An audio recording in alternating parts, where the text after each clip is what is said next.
convido você a abrir as Sagradas Escrituras na carta escrita aos Hebreus, capítulo 10. Nós temos estudado aí a perícope que vai do verso 19 até o verso 39.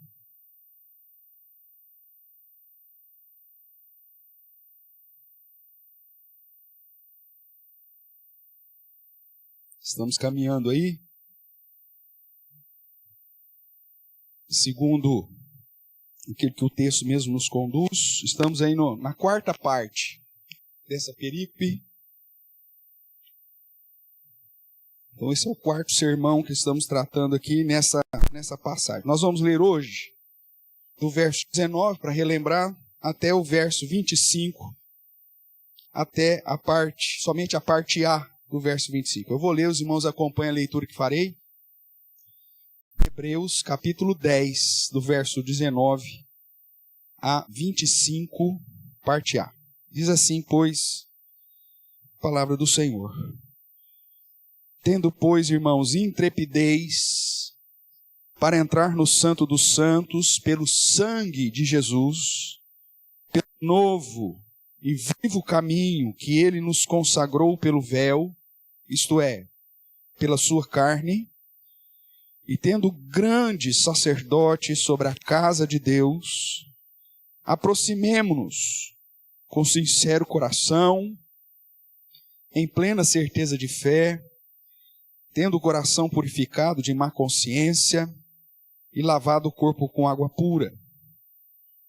Guardemos firme a confissão da esperança, sem vacilar, pois quem fez a promessa é fiel. Consideremo-nos também uns aos outros, para nos estimularmos ao amor e às boas obras. Não deixemos de congregar, como é costume de alguns. Vamos orar mais uma vez? Ó Pai, nós bendizemos o Teu santo nome pela Tua palavra, pelo Teu ensino, em especial pelo ensino da carta aos Hebreus, que nos exorta, ó Deus, a perseverarmos até o fim, como crentes, como povo Teu, alicerçados tão somente, ó Deus, na obra suprema, superior, única de Jesus Cristo. E justamente, ó Pai, por tudo aquilo que Jesus é e por aquilo que Jesus Cristo realizou, nós temos alguns benefícios diante do Senhor, dos quais nós já estudamos. Dentre esses, ó Deus, o benefício de podermos ter livre acesso ao Teu trono de graça, justamente para adorá-lo, justamente para nos derramar diante do Senhor. Não só individualmente, mas como povo Teu, como família de Deus. Por isso, ó Deus, clamamos que o Senhor, como nosso Pai, a Tua bondade e misericórdia, conceda-nos a iluminação do Teu Santo Espírito e a edificação que só Ele pode nos dar, para que ao estudarmos da Tua palavra, apesar de mim mesmo, o Senhor fale ao meu coração, ao coração dos meus irmãos, das minhas irmãs, tudo para a honra e para a glória do Senhor. É o que clamamos em Cristo Jesus. Amém. Amém, irmãos. Vamos continuar então essa sequência que estamos fazendo aqui em Hebreus, resumindo aí a introdução. Nós já vimos até aqui que a carta aos Hebreus, ela parte do pressuposto de que Jesus é o nosso grande sumo sacerdote, mesmo sendo da tribo de Judá, não sendo da tribo de Levi, e que vem de uma ordem superior, uma ordem sacerdotal superior, que é a ordem do sacerdócio de Melquisedeque, que nada mais é do que a manifestação do próprio Cristo antes da encarnação, lá nos tempos antigos. Nós já estudamos isso. E vimos que depois da encarnação de Cristo, ele cumpre rigorosamente tudo aquilo que a lei de Deus exigia para a nossa redenção. E apresenta de um modo definitivo um sacrifício no nosso lugar, um sacrifício único, de uma vez por todas, e um sacrifício perfeito, que definitivamente nos justificou e nos reconciliou com o Pai. Nós lemos hoje, né? Primeira epístola de Pedro, capítulo 2, que nós, gentios, ou seja, povos não judeus, né, não ligados ao judaísmo, nós não éramos povo, mas pela misericórdia, pela bondade de Deus, hoje nós somos povo. Nós vimos a semana passada, quando enfatizamos a ideia da vida fraternal, que Deus quebrou o muro de separação que havia entre o judeu e os gentios. E que agora, em Cristo, somos um só corpo, um só povo. Somos família de Deus, que não existe mais distinção. E que, portanto, em Cristo, as promessas dadas desde Abraão são promessas e heranças que serão aplicadas ou que são aplicadas em nós. Nós vimos então que em Cristo e por seu sangue nós temos acesso ao Santo dos Santos celestial. Porque ele, como sumo sacerdote, abriu o acesso. E portanto, então, lavados e remidos no sangue do Cordeiro, nós fomos constituídos reino e sacerdotes. E por isso, com intrepidez, podemos entrar na presença de Deus. É o que vai tratar aqui dos primeiros versos dessa perícope, em especial o verso 19 e o verso 21. Agora, quando nós olhamos do verso 22 para frente, na sequência aí, nós então começamos a estudar sobre os 7 benefícios da obra de Cristo em nosso favor. Os 7 benefícios da obra de Cristo em favor daqueles que foram justificados. Nós vamos ver aqui algumas exortações, e dessas exortações, então, nós desdobramos para os benefícios. Nós vimos que o primeiro benefício, que está aí no verso 22, é poder nos achegar a Deus, nos aproximar a Deus. Ele diz: aproximemo-nos com sincero coração, com plena certeza de fé, tendo o coração purificado de má consciência e lavado o corpo com água pura, que é uma expressão que aponta para a purificação que os sacerdotes do Antigo Testamento faziam para poder ter acesso a Deus. Em Cristo nós já fomos lavados, essa é a ideia. Então Jesus abriu esse novo e vivo caminho por seu sacrifício, dando-nos livre acesso ao Pai, e nele fomos feitos então esse reino de sacerdotes, para sermos sacerdotes de Deus e de Cristo, e como sacerdotes em Cristo fomos purificados para termos acesso a Deus. Portanto, o primeiro benefício é esse livre acesso a Deus, justamente para buscá-lo, para adorá-lo, para servi-lo. Já vimos também que o segundo benefício em Cristo, no verso 23, ele vai nos dizer: guardemos firme a confissão da esperança, sem vacilar, porque quem fez a promessa é fiel. Segundo benefício, como sacerdotes agora em Cristo, é que nós podemos proclamar as virtudes daquele que nos tirou das trevas para a sua maravilhosa luz. Pregar o evangelho da salvação, irmãos, não é um peso, é um grande privilégio, um grande benefício. Anunciar aos homens a reconciliação, como Paulo fala, que Deus nos confiou o ministério da reconciliação. Por isso devemos dizer a todos os homens que se arrependam, para que sejam então justificados em Cristo. Esse é o grande ministério da confissão da esperança. Então em Cristo nós podemos confessar, proclamar, testemunhar a respeito da esperança que temos nele. E além de um dever, é um grande benefício, e nos cabe, portanto, anunciar a sua palavra a todos, em todo tempo e lugar, firmado no fato de quem fez a promessa é fiel. Nós podemos apresentar o evangelho ciente de que Deus aplica a sua verdade sobre aqueles que ele separou para si. O terceiro benefício que já estudamos é que em Cristo Jesus nós somos um só povo. E nós temos aí a vida fraternal. O verso 24 diz: consideremo-nos também uns aos outros para estimularmos ao amor e às boas obras. Nós não fomos chamados para servirmos a Deus sozinho. Nós somos chamados para, em confraternização e fraternidade, estimulando-nos uns aos outros, servirmos a Deus através da prática do amor e da prática das boas obras.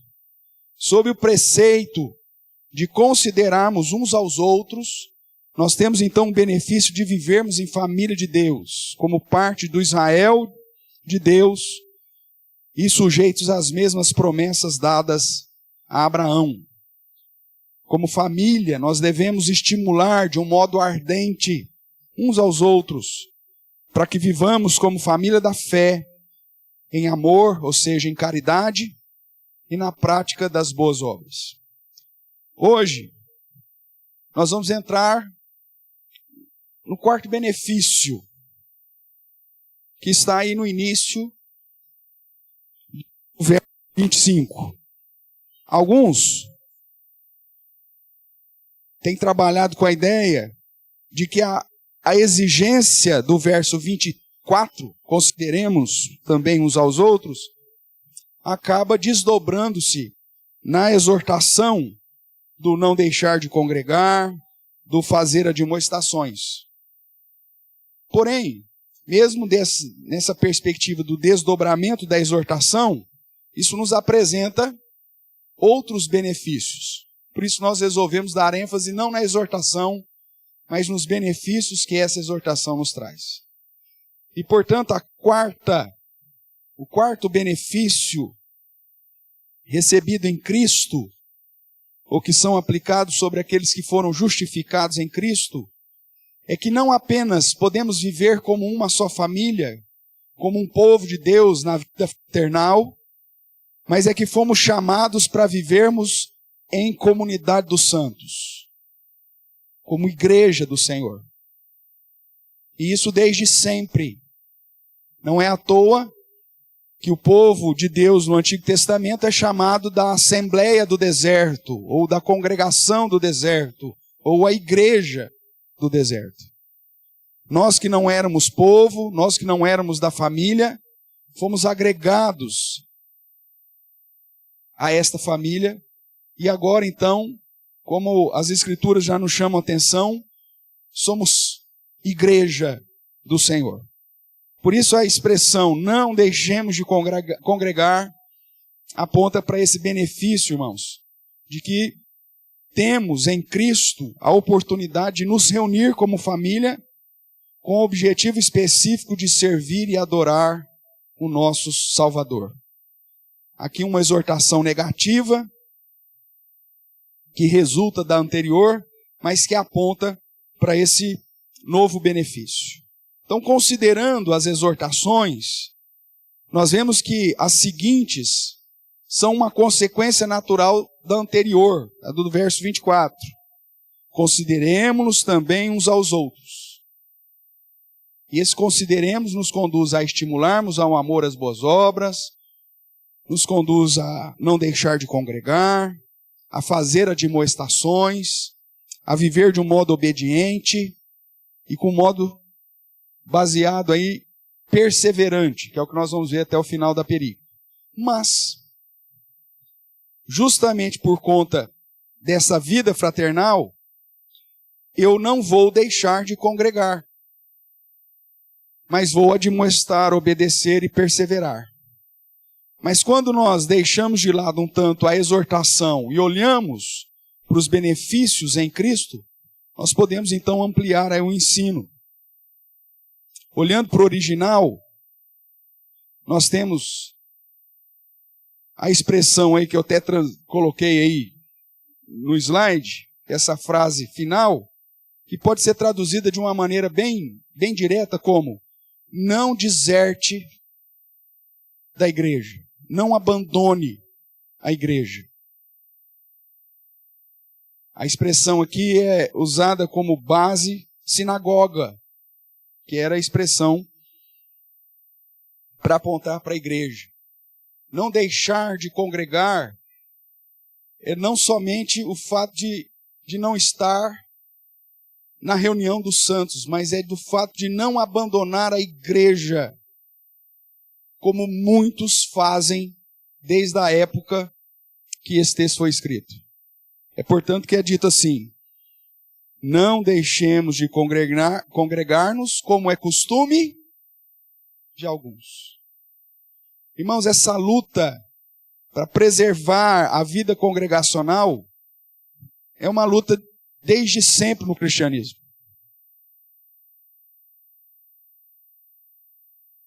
Não é à toa que até hoje algumas pessoas discutem se a igreja de fato era o plano original de Deus.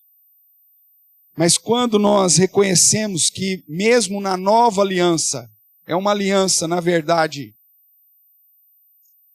reciclada, reformada, como é o termo que usa aqui em Hebreus, nós fazemos parte do mesmo pacto desde sempre. E, portanto, a igreja do Novo Testamento não é o plano B de Deus, muito pelo contrário, é o plano único de Deus. A diferença é que agora essa igreja, sob o poder do Espírito Santo, tem a obrigação de pregar e de testemunhar a Cristo por todas as nações. E você faz parte dessa obra. A diferença é que agora essa igreja não é firmada somente pelos judeus, mas por aqueles que foram enxertados nessa oliveira que Deus plantou. Portanto, tratar de vida congregacional, irmãos, é tratar do plano original de Deus para a minha vida e para a sua vida.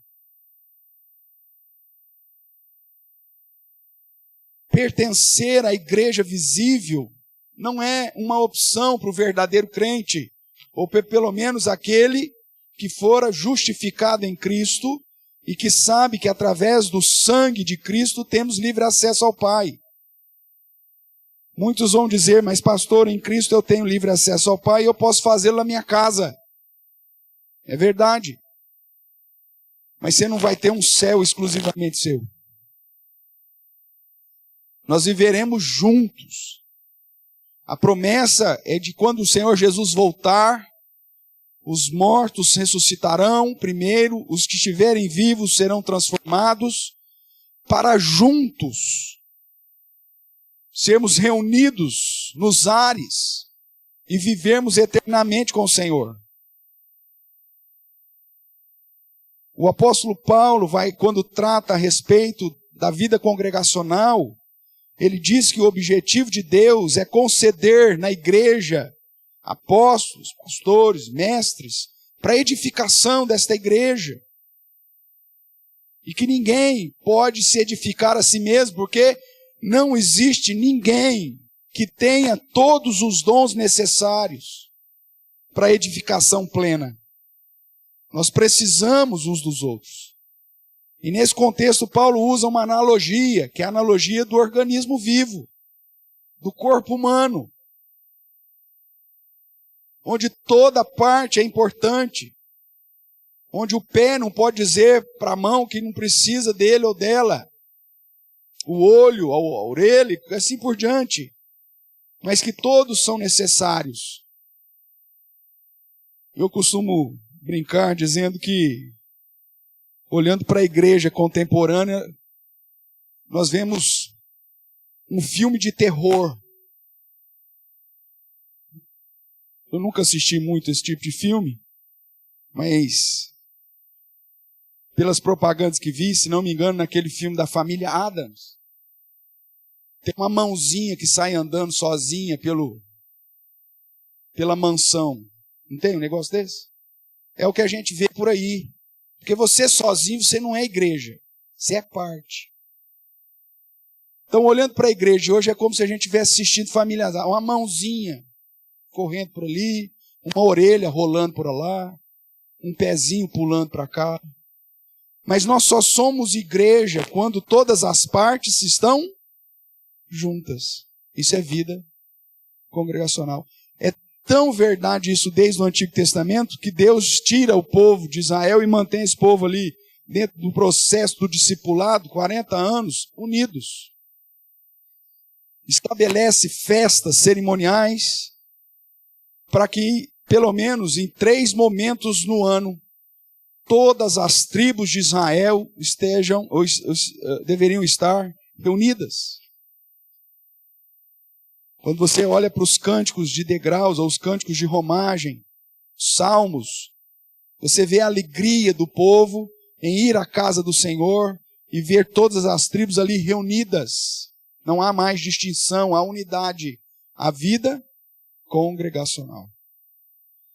A expressão, portanto, congregar-nos, irmãos, é a tradução que, de uma forma simplista, poderia ser traduzida como estar dentro da igreja. Não deixemos de congregar, seria simplesmente não deixe de estar dentro da igreja, de fazer parte da igreja. Não abandone, não deserte. Porque você, mesmo sendo templo do Espírito Santo, sozinho nunca será igreja.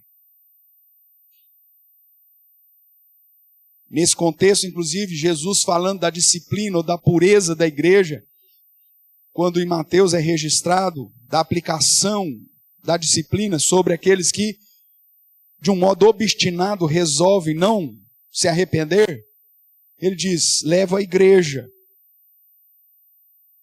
E onde estiverem 2 ou 3 reunidos, eu estou com ele. Ali está falando de um contexto da resolução da igreja na disciplina de quem quer que seja, considerando essa pessoa gentil, publicana, ou seja, não crente. A igreja precisa de pelo menos mais uma pessoa. É assim que o evangelho é apresentado. E é assim que a igreja é tida. E a exortação clara dos benefícios que temos em Cristo Jesus é que não podemos abandonar a igreja. Nós fomos adotados e constituídos em um só corpo, a família de Deus, para desfrutarmos dessa vida congregacional. Vamos referendar aí alguns versos, como a gente tem feito nos últimos sermões. Se você tiver dificuldade para encontrar o texto, basta ouvir aquilo que nós vamos ler. Mas se você já tem costume, habilidade aí, vamos abrindo os textos comigo. Efésios capítulo 2, verso 11, vai nos dizer assim: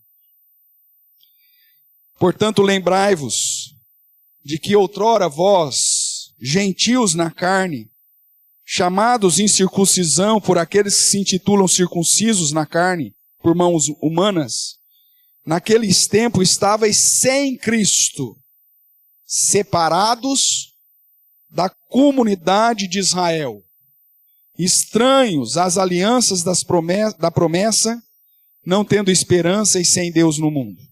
Mas agora, em Cristo Jesus, vós que antes estáveis longe, fostes aproximados pelo sangue de Cristo, porque Ele é a nossa paz, a qual de ambos fez um, judeus e não judeus. E tendo derribado a parede da separação que estava no meio, a inimizade, aboliu na sua carne a lei dos mandamentos na forma de ordenanças, para que os dois, ou dos dois, criassem em si mesmo um novo homem, fazendo a paz. Verso 19. Assim, já não sois estrangeiros e peregrinos, mas concidadãos dos santos, e sois, o que está escrito aí? Da família de Deus. Por isso a igreja ela não faz acepção de pessoas, irmãos, como o apóstolo Pedro nos chama. Podemos reunir judeus e gentios. Não importa qual é a sua etnia, sua descendência, não importa qual a sua classe social, porque não há mais distinção entre livres e escravos, porque em Cristo somos todos um, e chamados para vivermos em comunidade. Comunidade de Israel, ou a comunidade dos santos.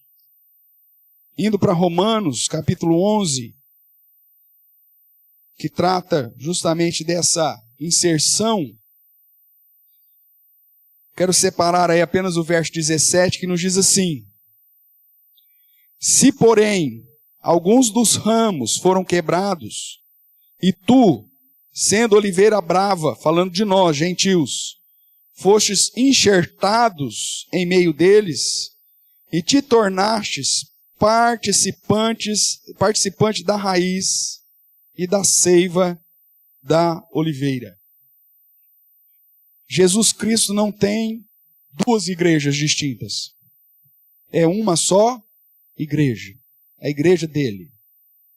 Jesus Cristo não tem duas noivas.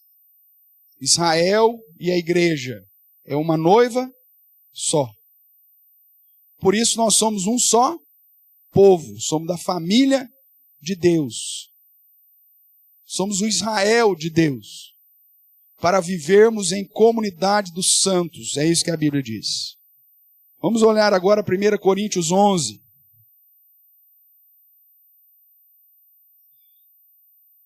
No contexto aí da instrução, a celebração da ceia,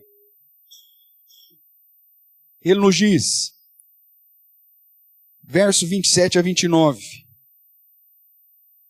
por isso aquele que comer o pão ou beber o cálice do Senhor indignamente, será réu do corpo e do sangue de Jesus. Examine-se, pois, o homem a si mesmo, e assim coma do pão e beba do cálice. Pois quem come e bebe sem discernir o corpo, come e bebe juízo para si. A situação é tão séria, irmãos, que para fazer parte da comunhão do corpo, ou participar do sacramento que Jesus estabeleceu, você precisa ver se está ligado ou não à igreja. Você não está solto nesse mundo, independente do povo. Você tem que estar ligado à igreja visível do Senhor, inclusive para ter o privilégio de, como um só corpo, participarmos de modo unidos da celebração que aponta para a obra de Cristo em nosso favor. Portanto, viver uma vida sem o compromisso com a igreja visível, mesmo que você esteja ligado à igreja invisível, é um desrespeito para com aquele que derramou o seu precioso sangue para te agregar à família de Deus, à família visível de Deus, ao povo dele, à comunidade dos santos. No capítulo 12 aqui de 1 Coríntios, nós encontramos no verso 12, porque assim como o corpo é um, e tem muitos membros, e todos os membros, sendo muitos, constitui um só corpo, assim também com respeito a Cristo. Pois em um só Espírito todos nós fomos batizados em um corpo, quer judeus, quer gregos, quer escravos, quer livres, e a todos nós foi dado beber de um só Espírito. Veja, não há mais distinção, irmãos. É uma vergonha para a história da igreja a segregação ocorrida nos Estados Unidos, onde havia igreja de ricos, igreja de pobres, igreja de pretos ou negros, igreja de brancos. Isso não existe.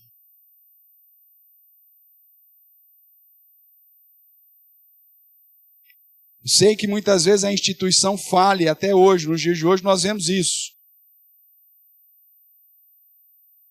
Mas não é assim que deveria ser. Voltando para Efésios, capítulo 4. verso 11 diz: Ele mesmo, falando do próprio Senhor, Ele mesmo concedeu uns para apóstolos, outros para profetas, outros para evangelistas, outros para pastores e mestres. Por que Deus concede dons diversos e ministérios diversos? Verso 12. Com vistas ao aperfeiçoamento dos santos, para o desempenho do seu serviço e para a edificação do crente individual. É isso que está escrito aí? Para a edificação do corpo de Cristo, até que todos cheguemos à unidade da fé e do pleno conhecimento do Filho de Deus, à perfeita varonilidade, à medida da estatura da plenitude de Cristo, para que não mais sejamos como meninos agitados de um lado para o outro, e levados ao redor por todo o vento de doutrina. Veja, a igreja é essencial, irmãos, para nos manter firmes na doutrina, pela artimanha dos homens, pelas astúcias que induzem ao erro. Mas seguindo a verdade em amor, cresçamos em tudo naquele que é a cabeça, Cristo, de quem todo o corpo bem ajustado e consolidado pelo auxílio de toda a junta, segundo a justa cooperação de cada parte, efetua o seu próprio aumento para a edificação de si mesmo em amor. O próprio Deus concede dons diversos, ministérios diversos, para nos aperfeiçoar, para nos edificar como corpo, irmãos. É na comunhão dos santos que somos edificados mutuamente. É na aplicação do seu dom sobre a minha vida e do meu dom sobre a sua, que juntos vamos crescer no conhecimento. Portanto, congregar, fazer parte da comunhão dos santos, não é uma opção para o verdadeiro discípulo de Cristo, mas é a solução para que a gente viva uma vida de crescimento espiritual. Quando nós olhamos lá para Atos, capítulo 2, capítulo 3, capítulo 4, capítulo 9, capítulo 20, você vai ver o objetivo de Lucas registrando o avanço e o crescimento do corpo de Cristo, da igreja, que no temor do Senhor e debaixo da ação do Espírito Santo crescia, agregando mais e mais pessoas à comunidade dos santos. Não precisa abrir lá que nós já temos trabalhado isso em outros momentos. Portanto, irmãos, uma vez que fomos adotados e participamos da família de Deus, nós devemos ser membros ativos da comunidade dos santos. Nós não somos chamados para sermos espectadores. Nós não nos reunimos no serviço litúrgico para assistir a um culto, como se fosse a um evento, onde o pastor seria o Silvio Santos ou o Faustão, mais para Faustão, né? Da vida. Não é isso. Você vem aqui para adorar ao Senhor como parte de um corpo. Portanto, devemos ser membros ativos da comunidade dos santos, instrumentos dotados.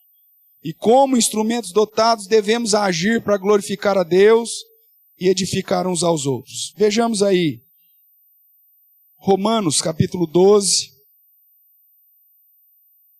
Vamos relembrar uma parte de Coríntios e depois 1 Pedro. Romanos capítulo 12, uma vez de tudo aquilo que é a base da nossa fé, da nossa doutrina, ele vai dizer assim: porque assim como num só corpo temos muitos membros, mas nem todos os membros têm a mesma função, assim também nós, conquanto muitos, somos um só corpo em Cristo, e membros uns dos outros.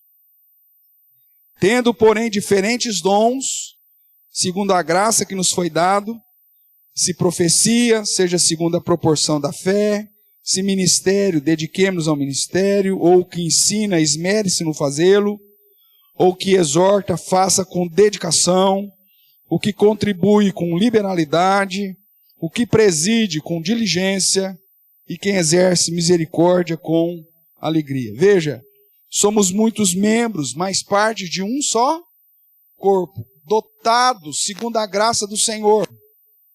Se você recebeu o dom da profecia, ou o ministério, ou da exortação, ou do ensino, ou da contribuição, ou da liderança, ou da misericórdia, não importa. Tudo isso, ou todos esses dons devem ser usados para a edificação do todo, ou do corpo de Cristo. Reforçando um pouquinho mais daquilo que nós já lemos aqui em 1 Coríntios, capítulo 12, voltemos para lá. Nós já lemos aí o verso 12 e 13, vamos continuar no verso 14. Então, nós somos um só corpo em Cristo.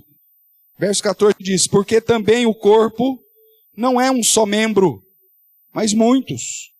Se disser o pé, porque não sou mão, não sou do corpo, nem por isso deixa de ser do corpo. Se o ouvido disser, porque não sou olho, não sou do corpo, nem por isso deixa de o ser. Se todo o corpo fosse olho, onde estaria o ouvido? Se todo fosse ouvido, onde estaria o olfato? Mas Deus dispôs os membros, colocando cada um deles no corpo, como lhe aprouve. Se todos, porém, fossem um só membro, onde estaria o corpo? O certo é que há muitos membros, mas um só corpo. Não podem os olhos dizer à mão, não precisamos de ti, nem ainda a cabeça aos pés, não preciso de vós. Pelo contrário, os membros do corpo que parecem ser mais fracos são necessários. E os que nos parecem menos dignos no corpo, a este damos muito maior honra. Também os que em nós não são decorosos, revestimos de especial honra. Mas os nossos membros nobres não têm necessidade disso. Contudo, Deus coordenou o corpo, concedendo muito mais honra àquilo que menos tinha, para que não haja divisão no corpo. Pelo contrário, o que diz aí? Cooperem os membros com igual cuidado. Em favor de quem? Em favor uns dos outros. De sorte que se um membro sofre, todos sofrem com ele. E se um deles é honrado, com ele todos se regozijem. Ora, vós sois do corpo de Cristo e individualmente membros desse corpo. Agora olhando lá para 1 Pedro, capítulo 4, verso 10 e 11.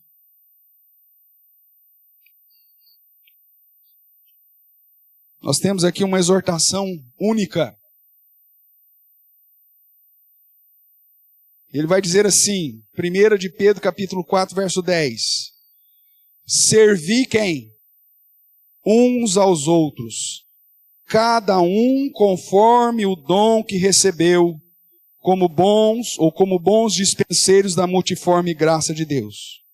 Se alguém fala, fala de acordo com os oráculos de Deus. Se alguém serve, faça-o na força que Deus supre, para que em todas as coisas, o que acontece? Seja Deus glorificado por meio de Jesus Cristo, a quem pertence a glória e o domínio pelos séculos dos séculos. Amém. Irmãos, a vida congregacional é o grande privilégio que temos para servir uns aos outros, para edificarmos uns aos outros, com o objetivo maior de que Deus seja glorificado. Quando nós negligenciamos o dom que o Senhor nos deu e a vida congregacional, passamos a ser apenas um espectador, nós deixamos de servir uns aos outros e o que é pior, deixamos de glorificar a Deus.